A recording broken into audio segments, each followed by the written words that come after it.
Olá, seja muito bem-vindo, como sempre. É muito bom estar em sua companhia. Eu sou o Kleber Werneck e a partir de agora você acompanha comigo o programa Entrevista Especial. E aqui você vai poder se aprofundar, saber melhor sobre esses assuntos que são destaque no noticiário. E além de tudo, entender melhor e ter contato com a participação de especialistas, que também vão dar dicas importantes para o seu dia a dia. Vamos lá então? E olha só, passadas as enchentes, o Rio Grande do Sul agora vive o desafio de reconstruir o estado.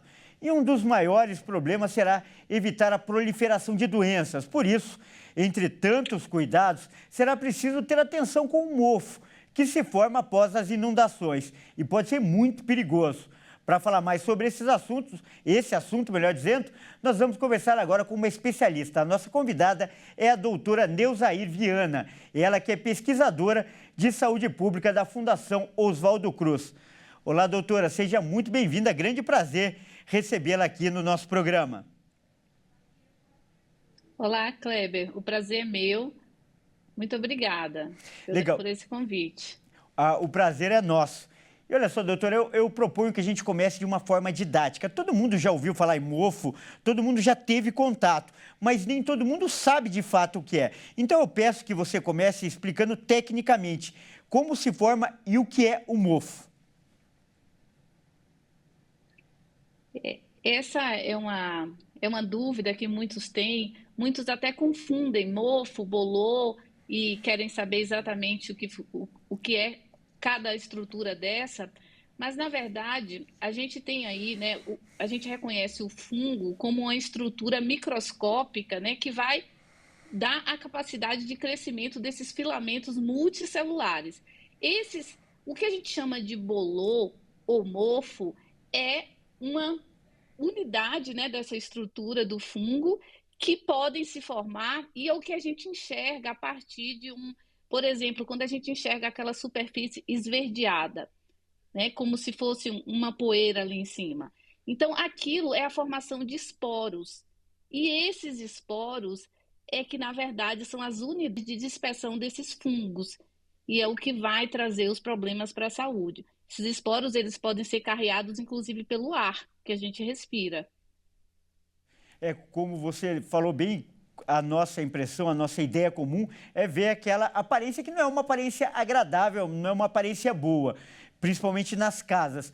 Mas vai muito além disso, né, doutora? Então eu peço que você fale sobre os riscos que o mofo pode causar para a saúde de uma pessoa. Sim, Kleber. O mofo, ele é altamente nocivo à saúde, porque ele pode trazer aí vários problemas, como o que a maioria já conhece, né? Desde problemas alérgicos, como problemas respiratórios, mas não é só isso, né? O fungo, esse mofo, né? Ele é capaz de agredir o nosso sistema mucociliar, né? De defesa e causar ali uma reação inflamatória do organismo. Então, a partir daí, a depender de onde ele se aloja, que tecido que ele vai afetar, ele pode causar sérios danos à saúde, não somente relacionado à questão respiratória ou de alergia em si. Por exemplo, esse mofo, ele pode atingir, inclusive, o tecido nervoso, através mesmo do epitélio olfativo. Então, a partir do nariz, ele pode atingir um tecido cerebral e isso causar inflamação e provocar doenças também do tecido nervoso. Então, existe uma preocupação muito grande em trazer esse conhecimento à tona, porque a gente precisa tratar, né, de forma que evite problemas maiores para a saúde. É muito importante esse alerta aí que você acabou de fazer e como eu disse, todo mundo já viu um mofo em algum lugar, em alguma casa, até na própria casa. Mas quando a situação é extrema, como no caso do Rio Grande do Sul, inundações que cobrem cidades inteiras, aí o risco então é muito grande então, não é, doutora? Exato, Kleber. O mofo, ele pode ser visível, né, como a gente acabou de descrever, mas ele também pode ser imperceptível. Às vezes você sente o mofo por ele ter aquele odor forte, né? Pode também, através da visualização, aquele aspecto onde a gente percebe que está bastante afetado aquela área, Mas esse é um problema que a gente precisa evitar que ocorra essas colônias de mofo. Então, num momento como esse, no Rio Grande do Sul, onde houve essa inundação e tantas casas, tantos edifícios, né, tantas residências foram afetadas, isso traz um alerta muito grande para a saúde. E aí é que entra questões de instrução para esses grandes desastres, onde a gente precisa evitar que esses fungos se proliferem no ambiente. Então, até mesmo antes deles aparecerem, a gente precisa cuidar disso. E aí, a questão principal para o surgimento desse mofo é exatamente a umidade.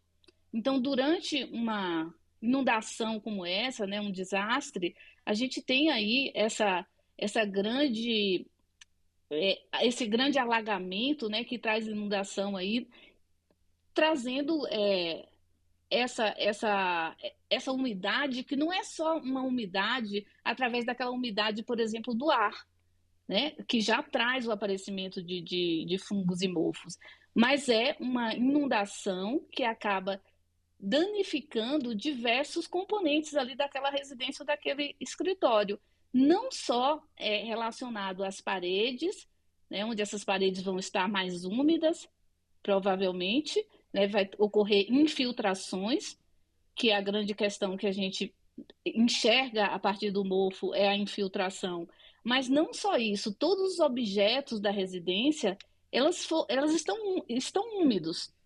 E aí a gente precisa, nesse retorno, para reocupar esses ambientes, pensar de que forma que a gente vai prevenir o surgimento, né, a proliferação desses contaminantes. Olha, por isso é tão importante a participação de especialistas como você para orientar as pessoas. Então eu peço que você explique, uma vez que a pessoa identifique o mofo, o que deve ser feito para acabar e quais os cuidados que essas pessoas devem tomar também na limpeza. Sim, isso é importante. Durante esses desastres, o que a gente observa? Existem ali recomendações da Secretaria Estadual de Saúde, né, das agências que são regulamentadoras na saúde pública, e mesmo nesse momento, apesar de ter enunciados que trazem o cuidado com o mofo e a umidade, infelizmente não traz as recomendações específicas que muitas vezes pode ser até simples, Kleber. Por exemplo, o que a gente tem que fazer quando o ambiente é inundado, né, e ocorre aquela umidade no ambiente? A primeira coisa que a gente tem que fazer é higienizar, né? Mas antes disso, há uma recomendação muito importante para a saúde da própria pessoa que está ali naquele momento tentando higienizar. Então, a gente recomenda que se use máscaras N95, né, que são máscaras que protegem contra aqueles esporos. Imagina, a gente está falando aqui de estruturas microscópicas, então a gente precisa de máscaras potentes, não aquelas máscaras cirúrgicas ou máscaras de pano, mas máscaras que são capazes de filtrar esses, esses elementos, né? Essas estruturas que são muito microscópicas. E aí, o que acontece? Além de você usar máscara, você precisa também usar óculos e também se proteger de forma que no momento que você está fazendo aquela limpeza, aquelas, né, aquele mofo, né, aqueles fungos, eles não lhe contaminem também. Então, que tipo de produto que a gente poderia utilizar para fazer essa limpeza? A gente vai usar produtos de higiene, né, produtos de limpeza, que costumamos usar em casa, como a água sanitária ou algum outro detergente. Agora precisamos chamar a atenção de uma questão importante, Kleber. Jamais misturar esses produtos de limpeza. Por quê? Porque uma vez, se você misturar, por exemplo, a água sanitária com produtos que são derivados de amônia, ele pode provocar gases tóxicos. Então, sempre observar a orientação do rótulo do produto. Então, fazer essa limpeza com o detergente que a pessoa usa mesmo em casa, estar atento para se proteger usando máscara e usando óculos. Depois que você fizer toda a limpeza do ambiente, você tem que ter certeza, né, de que aquele ambiente está seco e que aquilo não venha a proliferar mais mofos no ambiente. Então, aqueles produtos que não forem possíveis de limpeza, esses produtos deverão ser descartados, infelizmente. Porque se você deixar qualquer produto que ainda tenha um nível de contaminação, aquilo pode aumentar e contaminar outros produtos que estão no entorno. Então, é uma limpeza, Kleber, que muitas vezes, a depender da extensão, você vai precisar de profissionais qualificados, né, que possam atender essa demanda para limpezas específicas. Porque, por exemplo, se a gente pensar numa empresa onde tem sistemas de ar-condicionado, tem dutos, aqueles dutos, eles podem estar ali num ambiente propício de umidade para proliferação de mofos. Então, o próprio sistema de ar-condicionado, ele precisa ser limpo, né, de uma forma, higienizado de uma forma que não só os filtros precisam ser trocados, mas precisa estar atento a toda a estrutura de dutos, né, de bandeja daquele sistema. Então, tudo ali precisa ser limpo com muito cuidado para que não tenha um ambiente que favoreça a proliferação desses micro-organismos. Doutora, que dica muito valiosa. Mas num determinado ponto da conversa, você enfatizou muito que, além, é claro, desses cuidados para combater o mofo, uma vez que ele aparece, mais importante é evitar, é agir preventivamente. Então, eu quero que você deixe umas dicas para as pessoas se anteciparem ao problema, claro. Exatamente. Como nós estávamos falando da inundação no Rio Grande do Sul, no caso ali, né, a prevenção seria tornar aquele ambiente menos úmido possível, né, tirar toda aquela umidade. Mas em outros casos, onde não há inundação, a gente tem a própria umidade do ar que favorece a proliferação desses micro-organismos. Então, o que a gente tem que fazer? A gente tem que deixar os ambientes de forma bastante ventilada, o mais seco possível, né? E ter uma ventilação adequada, seja ela natural ou mecânica. Então, esses ambientes, eles precisam ser bem monitorados nesse sentido, tanto da umidade como da ventilação. Então, expor, né, a iluminação natural também, porque os fungos, eles se proliferam também com muita facilidade em ambientes com pouca luminosidade.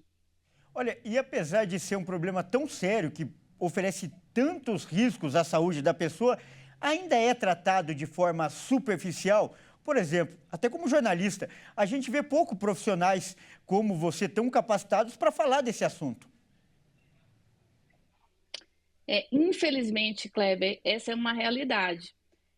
Nós acabamos de fazer agora uma revisão sobre qualidade do ar relacionado com mofo e efeitos na saúde, e nós observamos que a literatura já tem bastante conhecimento sobre os efeitos do mofo na saúde. Mas, infelizmente, isso ainda é pouco difundido, né? Seja nas próprias graduações, né, da área médica ou as próprias agências, elas ainda não detêm esse conhecimento de forma que possa traduzir isso para a sociedade. E nós estamos, nesse momento, né, muito interessados em justamente trazer essas questões científicas, né, que possam ser divulgadas de forma que as pessoas possam ter esse conhecimento disponível e poder ter um autogerenciamento nesses riscos. Então, eu acho que assim, existe ciência, né, que já corrobora todos esses impactos e evidências de efeitos na saúde. O que a gente precisa agora é trazer isso para uma discussão de formação de profissionais que possam tomar decisões e recomendar à população sobre esses cuidados. Nós acabamos de conversar com a doutora Neuzair Viana, ela que é pesquisadora em saúde pública da Fundação Oswaldo Cruz. Muito obrigado, doutora. Suas dicas com certeza vão ajudar muita gente, especialmente, claro, as pessoas do Rio Grande do Sul, mas todo mundo. Afinal, esse é um problema muito comum no nosso dia a dia. Muito obrigada, Kleber. Eu estou à disposição. Espero que todos possam aproveitar essas dicas e se prevenir, né, contra esses agentes que são tão nocivos à saúde. Nós que agradecemos, um grande abraço. Obrigada. Bom, é isso aí. O programa Entrevista Especial fica por aqui. Eu agradeço pela sua companhia e convido a continuar ligado em nossa programação. Até mais.